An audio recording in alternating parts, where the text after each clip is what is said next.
أعوذ بالله من الشيطان الرجيم بسم الله الرحمن الرحيم الحمد لله رب العالمين والصلاة والسلام على خير خلقه محمد وعلى آله الطيبين الطاهرين. Brothers and sisters, السلام عليكم ورحمة الله وبركاته. قال الله تبارك وتعالى في محكم كتابه المجيد بسم الله الرحمن الرحيم إنما المؤمنون إخوة فأصلحوا بين أخويكم واتقوا الله لعلكم ترحمون. Allah Almighty in this ayah, which is in Surah Al-Hujurat, Surah number 49, ayah number 10, tells us that the believers are indeed brothers. Therefore, make peace between your brothers. So, today, brothers and sisters, I'm talking about the concept of brotherliness, yes, in Islam. Brotherliness is a principle, great principle in Islam that unfortunately it is forgotten. People forget this fact, forget this ayah, and we've seen in many occasions that they fight, they kill, they accuse, they mistreat other fellow brothers or Muslims, believers, ignoring this command of Allah subhanahu wa ta'ala, this principle. Let's remember that as soon as the Prophet Muhammad sallallahu alayhi wa alihi wasallam arrived in Medina, he established the brotherhood between the Muhajirin and Ansar, the migrants and the citizens of Medina. Every individual who was Muhajir, the Prophet ﷺ brought him to one of the people originally from Medina and established brotherhood between them. And in this way, after completing all that mission, Imam Ali alayhi salam was standing there watching. So the Prophet ﷺ said, "O Ali, don't be surprised.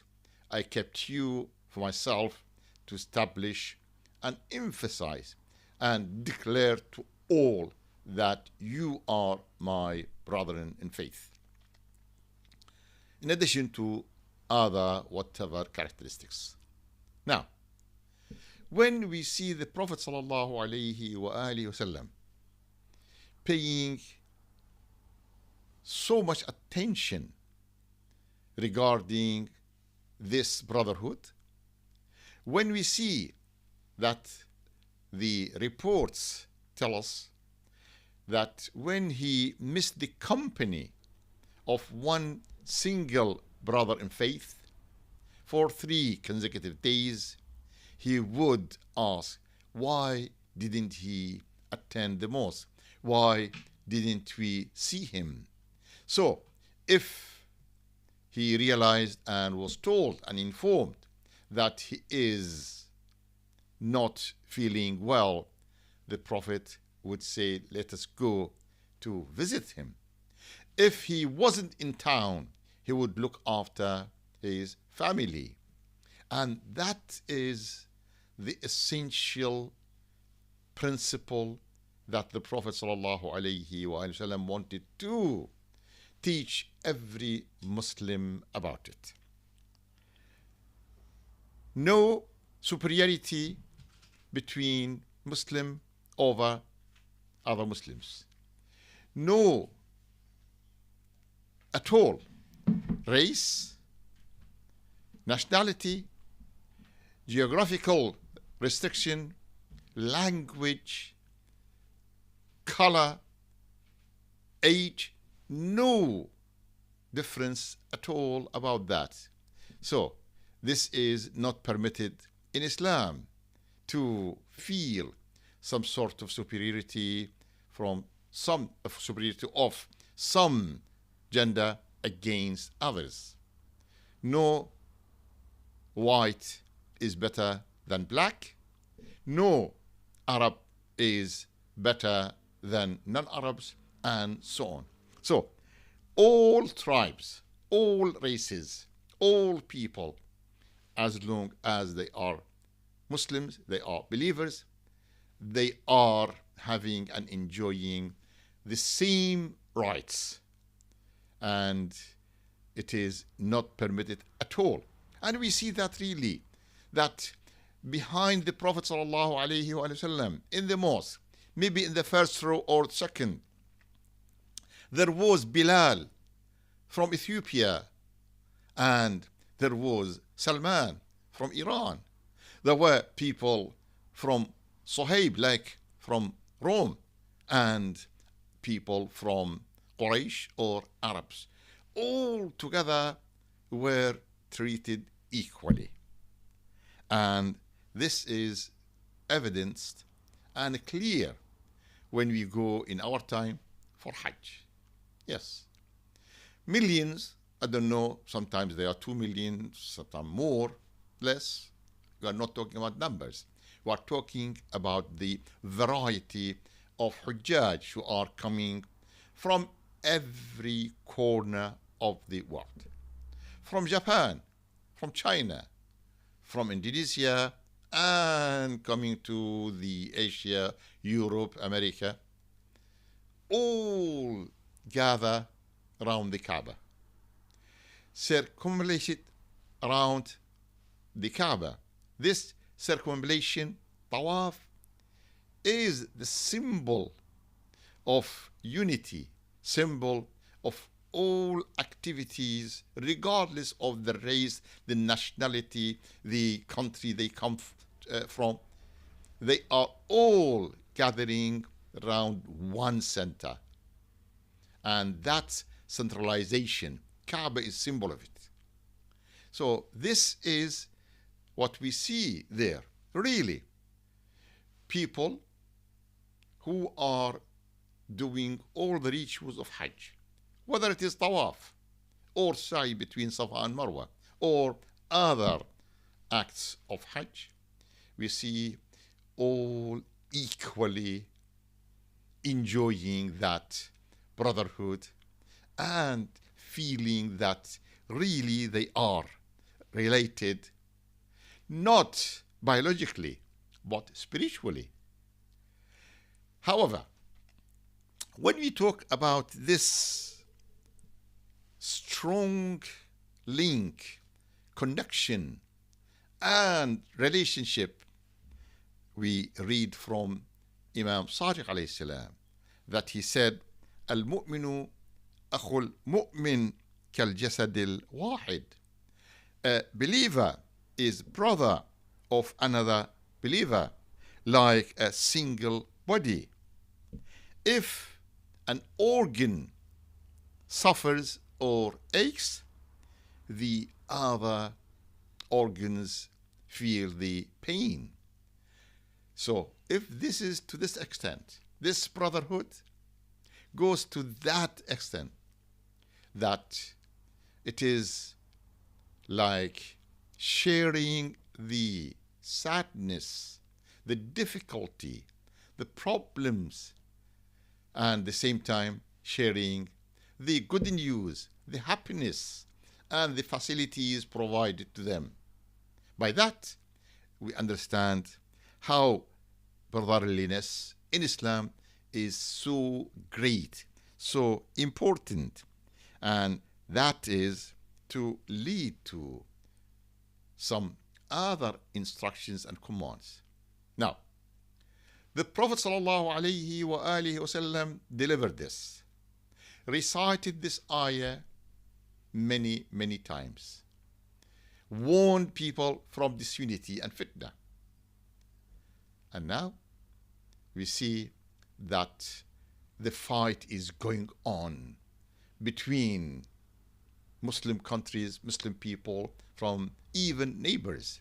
Sometimes we see the ways of or the degree of enmity and the fight between Muslims and Muslims greater and harder than we see it between Muslims and non-Muslims. Why is that? Because they really forgot the ayah of the Quran which says that إنما المؤمنون إخوة فأصلحوا بين أخويكم. They are really brothers. They are indeed brothers.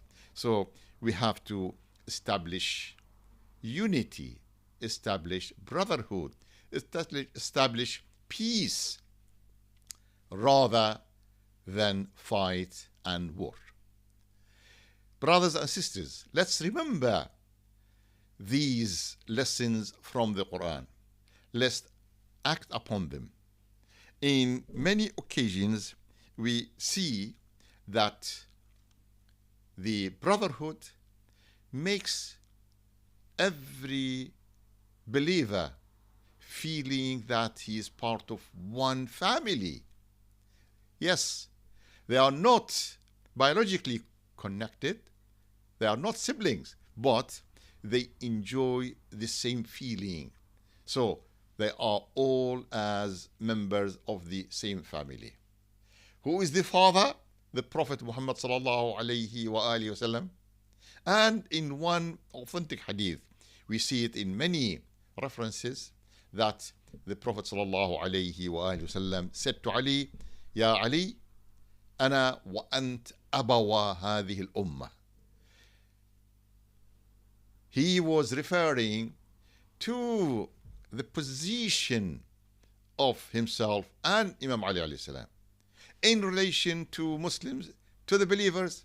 Exactly, it is like a father. So this fatherly figure, in addition to the message, in addition to being the guide, in addition to have the authority and the Prophet receiving the revelation from Allah subhanahu wa ta'ala, conveying that to the Muslims.